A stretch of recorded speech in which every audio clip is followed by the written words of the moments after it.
Nama Syekh Subakir sudah tak asing lagi bagi sebagian besar masyarakat Jawa. Beliau merupakan generasi pertama Wali Songo yang dikenal sebagai orang yang berhasil menimbali Pulau Jawa yang terkenal angker dan wingit. Beliau juga berhasil bernegosiasi dengan Danyang Jawa, sang pelindung gaib tanah Jawa, untuk menyebarkan Islam di Jawa dengan beberapa syarat. Di dalam kitab Musarar diceritakan bahwa pada masa dahulu Pulau Jawa terkenal sangat angker dan kondisinya tak karuan. Pengaruh magis di tanah Jawa masih begitu kuat, di mana banyak jin dan setan menghuni setiap sudut tanah Jawa yang saat itu masih berpenduduk hutan belantara. Suatu hari, Sultan Turki saat itu, yaitu Sultan Muhammad I, mendapatkan petunjuk untuk melakukan penyebaran Islam di Pulau Jawa. Maka diutuslah rombongan para alim ulama untuk mendatangi Pulau Jawa guna syiar Islam. Sayangnya, hampir seluruh rombongan tersebut tewas dikarenakan perbuatan para lelembut penduduk tanah Jawa yang tidak mau menerima ajaran Islam. Mendengar kegagalan utusan yang dikirimnya membuat Sultan Muhammad I sedikit gusar. Akhirnya, ia pun memerintahkan seorang yang terkenal alim, ahli ruqyah, memiliki kemampuan untuk berinteraksi dengan dunia gaib, serta memiliki keahlian dalam membabat tanah yang angker. Dialah Syekh Subakir, yang memiliki nama asli Syekh Tambuh Ali bin Syekh Bahir, lelaki yang berasal dari tanah Persia atau yang sekarang lebih dikenal dengan negara Iran. Setelah mendapat perintah Sultan, Syekh Subakir langsung berlayar ke Pulau Jawa. Namun, sebelum sampai ke Pulau Jawa, beliau terlebih dahulu mampir ke Praja Keling, sebuah daerah yang diduga terletak di India, untuk mengajak penduduk di Praja Keling agar mau menempati Pulau Jawa. Sekitar 20.000 penduduk Praja Keling turut serta dalam pelayaran Syekh Subakir menuju Pulau Jawa. Sesampainya di Pulau Jawa, Syekh Subakir langsung menuju ke Gunung Tidar yang diyakini sebagai titik pusat dari tanah Jawa. Di puncak Gunung Tidar, Syekh Subakir memasang tumbal berupa batu hitam yang sudah dirajah. Batu tersebut dikenal dengan nama Aji Kolocokro yang mampu menetralisir daya magis negatif dari bangsa jin. Selama 3 hari 3 malam, batu tersebut mengeluarkan hawa yang sangat panas, sehingga membuat para lelembut terpaksa menyingkir ke laut selatan Jawa. Kegegeran di dunia gaib pun mengusik ketenangan Ki Semar Bodronoyo, sang danyang tanah Jawa, yang selama ribuan tahun khusyuk bertapa. Selanjutnya, terjadilah adu kekuatan antara Syekh Subakir dengan Ki Semar selama 40 hari 40 malam. Sebab sama-sama kuatnya, akhirnya Ki Semar menawarkan sebuah perundingan kepada Syekh Subakir, yang mana menghasilkan sebuah perjanjian yang terkenal dengan sebutan Perjanjian Sabdo Pawon. Syekh Subakir menyampaikan maksud kedatangan beliau ke tanah Jawa guna menyebarkan ajaran Islam, agama yang dibawa oleh Nabi Muhammad sebagai pamungkas agama Samawi. Kemudian Ki Semar pun memperbolehkan Syekh Subakir untuk menyebarkan agama Islam di tanah yang ia lindungi. Berikut dialog Sabto Palon dengan Syekh Subakir yang terjadi di atas Gunung Tidar Magelang. Dialog penulis turunkan adalah dialog versi imajiner yang penulis olah dari hikayat tersebut dengan bahasa penulis sendiri. Syekh Subakir. Kisanak, siapakah Kisanak ini? Tolong jelaskan kepada saya. Sabto Palon. Aku ini Sabto Palon, pamomong atau penggembala tanah Jawa sejak zaman dahulu kala.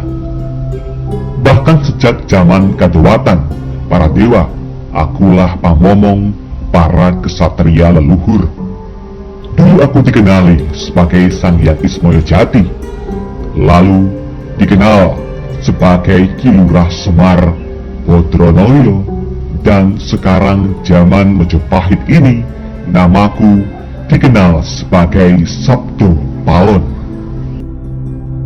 Syekh Subakir. Oh, berarti Kisanak ini adalah Danyang atau penguasa tanah Jawa ini?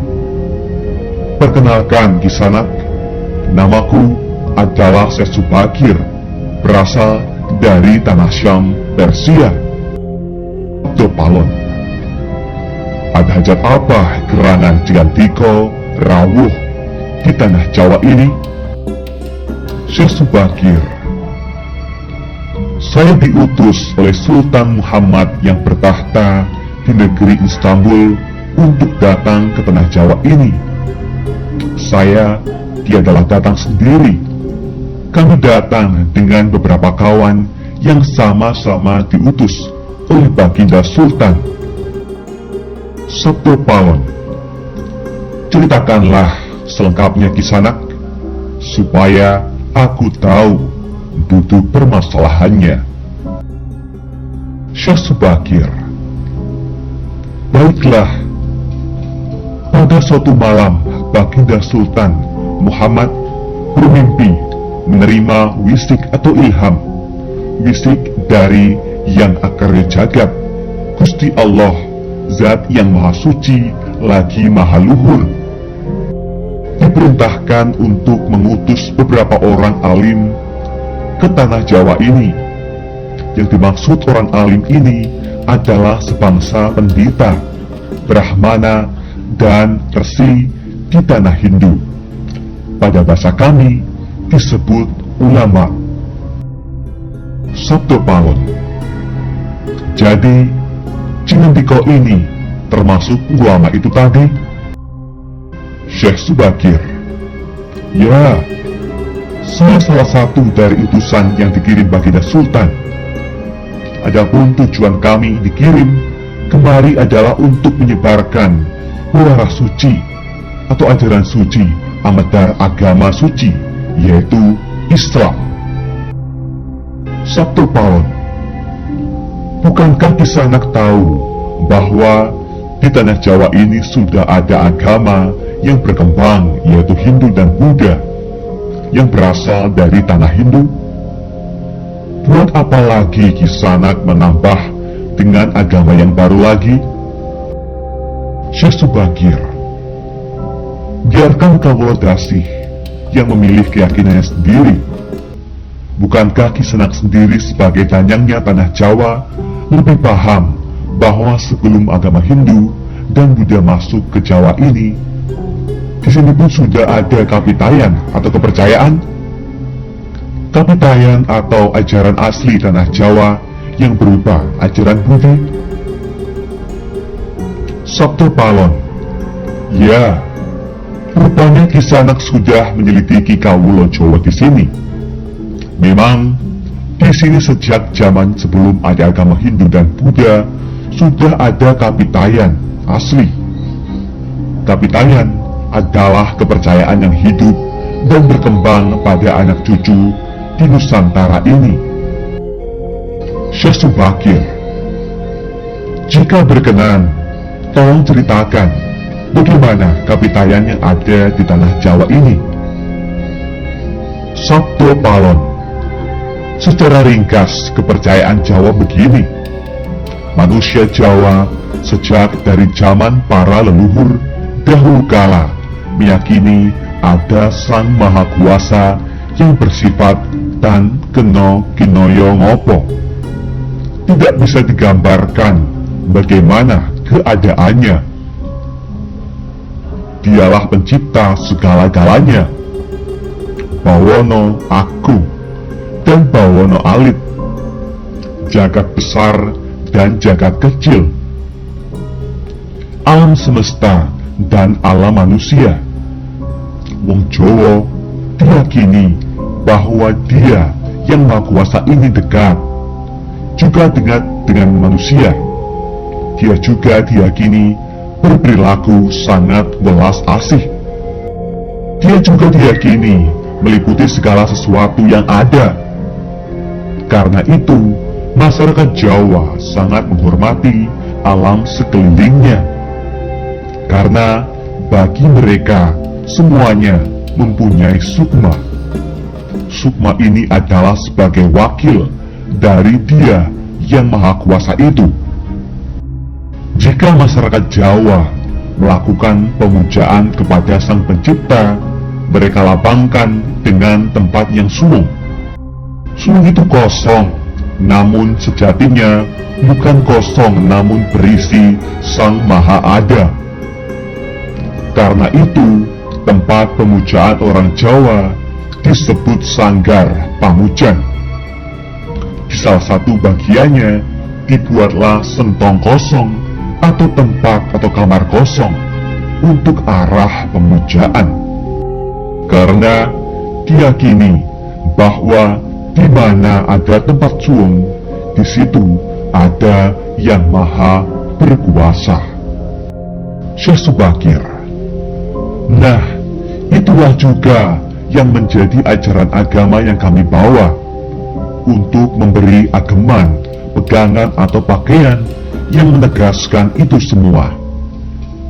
Bahwa sejatinya di balik semua yang wujud ini ada Sang Wujud Tunggal yang menjadi pencipta, pengatur, dan pengayom alam semesta.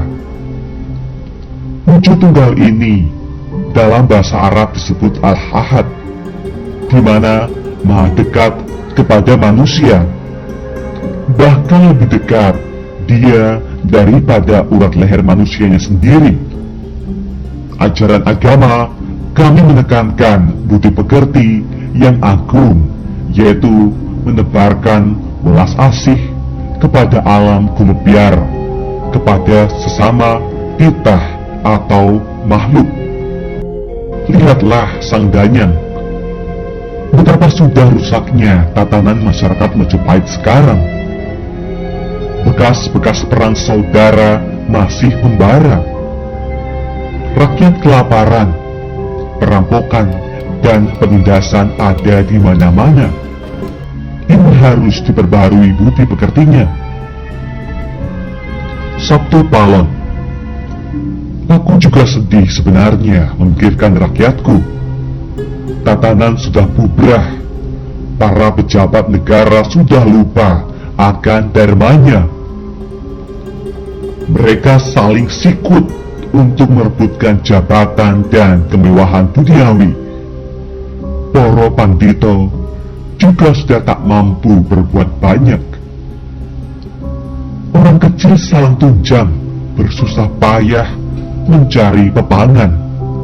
Zaman benar-benar zaman edan. Syekh Subakir. Karena itulah mungkin Sang Maha Jawata Agung menyuruh Sultan Muhammad Turki untuk mengutus kami ke sini. Jadi, wahai Sang Danyang Tanah Jawa, izinkanlah kami menebarkan pewaras suci ini di wewengkon atau di wilayah kekuasaanmu ini. Sabtu Palon. Baiklah jika begitu, tapi dengan syarat-syarat yang harus kalian patuhi. Syekh Subakir. Apa syaratnya itu, wahai Sang Danyang Tanah Jawa? Tok Palon. Pertama, jangan ada pemaksaan agama, dharma, atau kepercayaan. Kedua,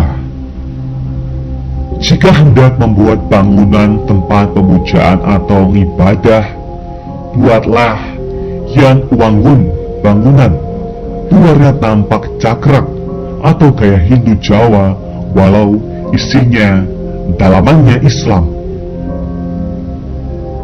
Ketiga, jika mendirikan kerajaan Islam, maka ratu yang pertama harus dari anak campuran. Maksud campuran adalah jika bapaknya Hindu, maka ibunya Islam. Jika bapaknya Islam, maka ibunya harus Hindu. Keempat, jangan jadikan wong Jawa berubah menjadi orang Arab atau Parsi. Biarkan mereka tetap menjadi orang Jawa dengan kebudayaan Jawa, walau agamanya Islam. Karena agama setahu saya adalah dharma, yaitu perilaku hidup atau budi pekerti. Hati-hati jika sampai orang Jawa hilang Jawanya, hilang kepribadiannya, hilang budi pekerti yang adiluhung, maka aku akan datang lagi. Ingat itu, 500 tahun lagi, jika syarat-syarat ini kau abaikan, aku akan muncul membuat goro-goro. Syekh Subakir. Baiklah, syarat pertama sampai keempat aku setujui. Namun, khusus syarat keempat, betapapun aku dengan kawan-kawanku akan tetap menghormati dan melestarikan budaya Jawa yang adiluhung ini. Namun, jika suatu saat kelak karena perkembangan zaman dan ada perubahan, maka tentu itu bukan dalam kuasaku lagi. Biarlah Gusti Kang Agaril Jagat yang menentukannya.